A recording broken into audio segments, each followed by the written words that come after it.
என் உயிரினும் மேலான தமிழ் பெருங்குடி மக்களே, உங்கள் அனைவருக்கும் மேலரசம்பட்டு சமூகத்தின் பணிவான வணக்கங்கள். அன்பு உறவுகளே, நம்முடைய சேனலை நீங்கள் காண்பது இதுவே முதல் முறையாக இருந்தால் நம்முடைய காணொலியை நீங்கள் தொடர்ந்து காண வேண்டும் என்றால் உடனே சப்ஸ்கிரைப் செய்து கொள்ளுங்கள். தொடர்ந்து நம்முடைய காணொலி பற்றின உங்களுடைய மேலான கருத்துக்களை கருத்துரை பகுதியிலே தவறாமல் பதிவு செய்யுங்கள். அன்பு உறவுகளே, வாருங்கள் இப்பொழுது காணொலிக்குள்ளே செல்லுவோம்.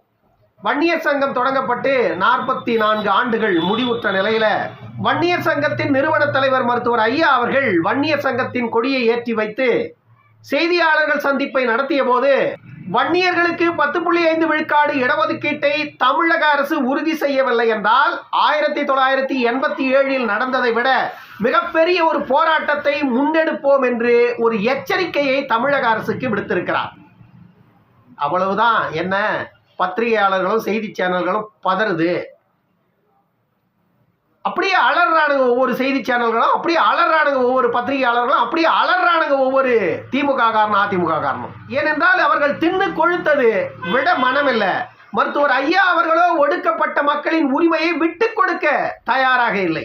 என் உயிரினும் மேலான தமிழ் பெருங்குடி மக்களே, உங்கள் அனைவருக்கும் மேலரசம்பட்டு சமூகத்தின் பணிவான வணக்கங்கள். அன்பு உறவுகளே, உங்களுடைய மேலரசம்பட்டு சண்முகம் யூடியூப் சேனல் 1,14,000 சப்ஸ்கிரைபர்களை தாண்டி வெற்றிகரமாக இயங்கிக் கொண்டிருக்கிறது. அதற்கு மிக முக்கியமான காரணம் நீங்கள்தான்.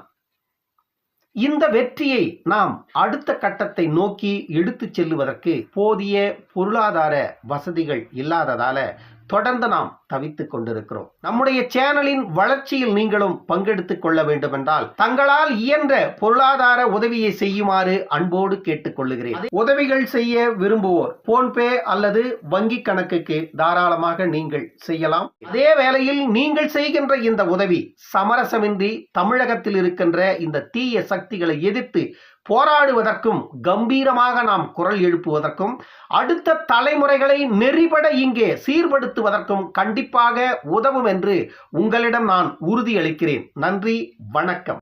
86 வயதிலும் கூட அந்த ஒடுக்கப்பட்ட மக்களின் உரிமைக்காக இன்றும் களத்தில் நிற்கிறார்.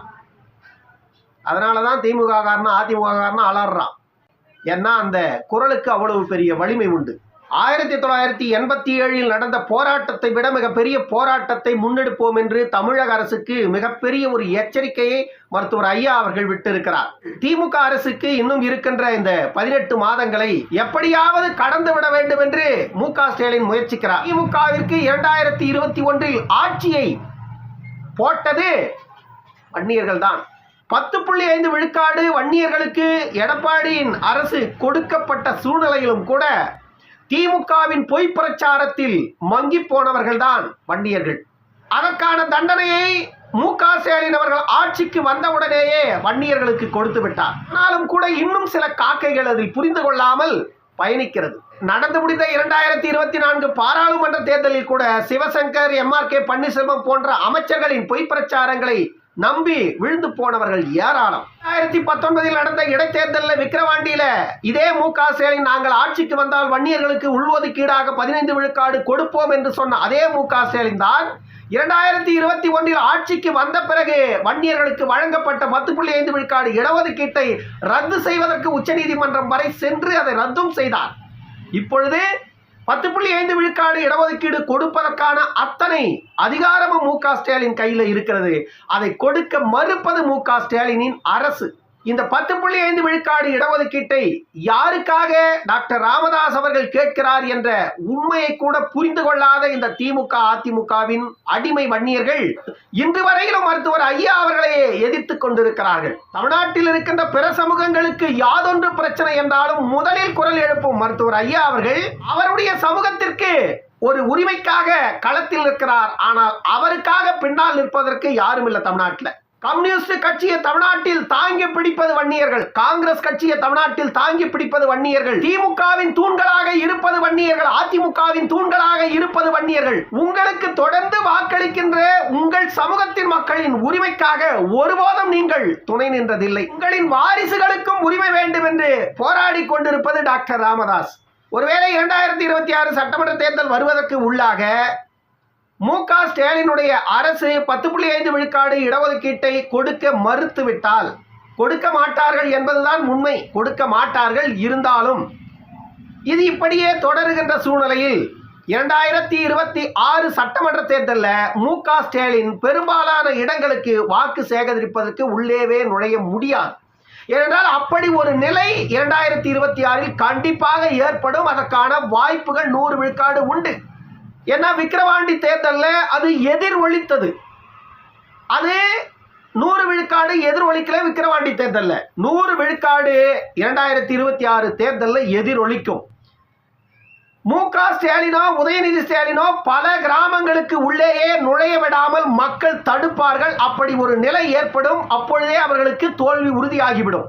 10.5 விழுக்காடு இடஒதுக்கீடு இங்கு இவர்களுக்கு கொடுக்க மறுத்தால் தென் மாவட்டங்களை நாம் வெற்றி பெற்று ஆட்சியை பிடித்து விடலாம் என்று திமுக எண்ணலாம். மு.க. ஸ்டாலினுடைய எண்ணங்கள் கூட அதுவாக இருக்கலாம். ஆனால் வட மாவட்டங்கள் ஒட்டுமொத்தமாக திமுகவிற்கு வீழ்ச்சி ஏற்பட்டால் ஒருபோதும் நீங்கள் தென் மாவட்டத்தின் வெற்றியை மட்டுமே வைத்து ஆட்சியை பிடித்துவிட முடியாது. அதற்கான வாய்ப்புகள் என்பது மிக மிக குறைவு.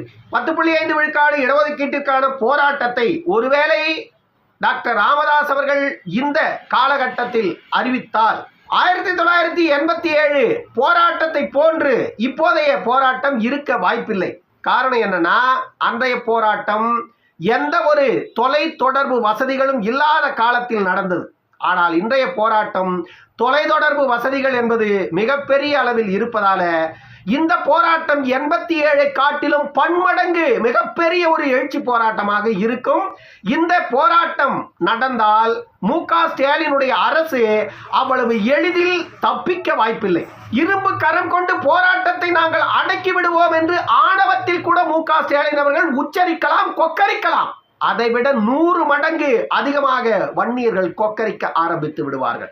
ஏனென்றால் அது அவர்களுடைய உரிமை, அவர்களுடைய வாழ்க்கை பிரச்சனை, அவர்களுடைய எதிர்கால தலைமுறைகளின் வாழ்வாதார பிரச்சனை. 45 ஆண்டு காலமாக போராடியும் கூட இன்னமும் அவர்களுக்கான முழு உரிமை கிடைக்காததால தொடர்ந்து அவர்கள் வஞ்சிக்கப்பட்டு கொண்டிருப்பதால தொடர்ந்து அவர்களை இந்த ஆளுகின்ற அரசு போராட்ட களத்தில் தள்ளி கொண்டிருப்பதால பொங்கி எழுந்து விட்டார்களே. ஆனால் கண்டிப்பாக அவர்களை அடக்கவோ ஒடுக்கவோ இந்த அரசால், இந்த ஆட்சி அதிகாரத்தினால் உங்களால் முடியாது. மருத்துவர் ஐயா அவர்கள் இந்த முறை அறிவிக்கின்ற போராட்டம் சிறைச்சாலைகளை நிரப்புகின்ற போராட்டமாக இருக்கும். நீங்கள் போராட்டக்காரர்களை சிறைப்படுத்த வேண்டும் என்று எண்ணினால் தமிழ்நாட்டில் உள்ள சிறைச்சாலைகள் போதுமானதாக இருக்காது. ஏன்னா 2 கோடி மக்களை அடைக்கின்ற அளவிற்கு உங்களுடைய சிறைச்சாலைகள் இல்லை என்பதை முதலில் புரிந்து கொள்ளுங்கள். நீங்கள் என்னெல்லாம் போராட்டக்காரர்களை நாங்கள் இரும்பு கரம் கொண்டு ஒடுக்கி விடுவோம் என்று உங்களுடைய இரும்பு கரங்கள் எந்த அளவிற்கு துருபிடித்து கிடக்கிறது என்பதை இப்பொழுது நடந்து கொண்டிருக்கின்ற இந்த சட்டம் ஒழுங்கு பிரச்சனையிலேயே நாங்கள் பார்த்து விட்டோம்.